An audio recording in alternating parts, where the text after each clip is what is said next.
Ma'am ये मुझे बताइए आप जी पहली बार जो प्रशासनिक अधिकारी हैं जी वो अपने कलात्मक साहित्यिक रचनाओं को एक साथ है चर्चा कर रहे हैं मराठी साहित्य के, कैसे देखती हैं आप इसको?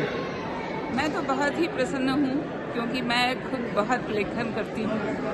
मैं हिंदी में भी करती हूँ, मराठी में भी करती हूँ।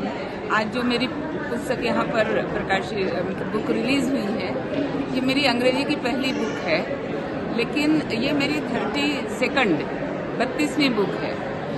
तो इसलिए मैं तो ये मानती हूँ कि लेखन बहुत अच्छा है क्योंकि वो शासकीय अधिकारियों की कल्पना शक्ति को जागरूक रखता है, उन्हें संवेदनशील रखता है, उन्हें एक प्रेरणा देता है कि अपना काम बहुत अच्छी तरह से करें। प्रशासनिक अधिकारियों के पास एक अनुभव भी होता है और एक ताकत भी होती है जो संविधान ने उनको दी है कि वो समस्याओं का समाधान कर सके, लेकिन देखा जाता है कि प्रशासनिक अधिकारी लिखते कम है। क्या कहती हैं, कैसे आगे आना चाहिए कि वो भी विभाग लिखें और बोलें? मैं स्वयं जो लिखती हूँ, जैसे मैंने आपको बताया 32 पुस्तकें हैं, इसमें से मुश्किल से 4 या 5 पुस्तकें होंगी जो कि प्रशासकीय अनुभवों के आधार पर नहीं है। सारी मेरी पुस्तकें प्रकाशक की जो भी हमारे प्रशासन में जो अनुभव आते हैं उन्हीं पर लिखी हुई है। और मैं ये अपने अनुभव से बताती हूँ कि जब वो लेख के रूप में जब वो प्रसिद्ध हुए तब लोगों ने उनका बहुत अच्छा स्वागत किया। मतलब एक जैसे लैंड रिकॉर्ड है ना, जो महाराष्ट्र में काफ़ी प्रगत है, लैंड रिकॉर्ड का मेंटेनेंस। तो लैंड रिकॉर्ड का मेंटेनेंस कैसे होता है, और ये लेख मैंने लिखा था जब हमारे डिपार्टमेंट को 100 वर्ष पूरे हुए। तो लोगों ने इतनी मुझे इसके लिए बधाई दी, बधाई से ज़्यादा दुआएं दी कि ये हमारे किसानों के साथ बिल्कुल जुड़ा हुआ विषय है और इसको आपने इस तरह से एक्सप्लेन करके समझाया है लोगों को।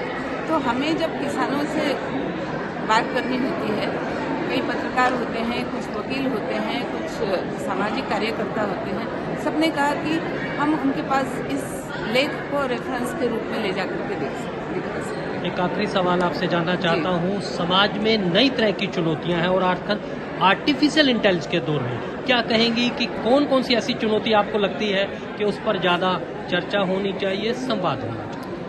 आर्टिफिशियल इंटेलिजेंस को मैं एक बहुत दूसरी तरीके का खतरा मानती हूँ, संकट मानती हूँ। जो बाकी संकटों की चर्चा लोग करते हैं वो अलग चीज़ है। आर्टिफिशियल इंटेलिजेंस हमारी पुरातन साहित्य है उसको कहीं डिस्टॉर्ट करके ना रख दे, उसको कहीं तितर बितर ना कर दे, उसको कहीं गलत रूप में पेश ना कर दे। ये मुझे लगता है कि सबसे बड़ी समस्या आज है। क्योंकि एक उदाहरण मैं आपको बताती हूँ कि मेरा एक लेख इस पुस्तक में आया है, युगांतर, ठीक है, at the crossroads of time and society. तो वो मैंने चैट जीपीटी को कहा कि मुझे स्पेल चेक करके देना, ना ग्रामर चेक करके देना।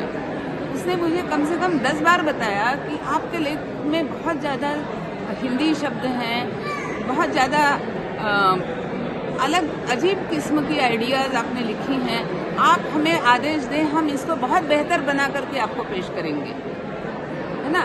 तो ये जो हमारी जो क्या भावना है, और देखिए मैं आपको एक बात कहती हूँ कि मनुष्य के पास बुद्धि है, एआई के पास भी बुद्धि है। मनुष्य के पास विषयों को डिस्क्राइब करने के लिए भाषा है, वो भाषा एआई ने भी हमसे सीखी हुई है, लेकिन मनुष्य के मन में जो भाव है वो भाव एआई नहीं सीख सकता। तो उन भावों को एआई डिस्ट्रॉय ना करे, और खास करके भारतीय समाज जो है वो बहुत अधिक भावों से बंधा हुआ है। जो भारतीय समाज जिसने जो भी अचीव किया है उसमें भावनाओं का, भाव विश्व का बहुत महत्व है। तो मुझे ये संकट लगता है कि एआई कहीं उसके लिए संकट ना बन जाए।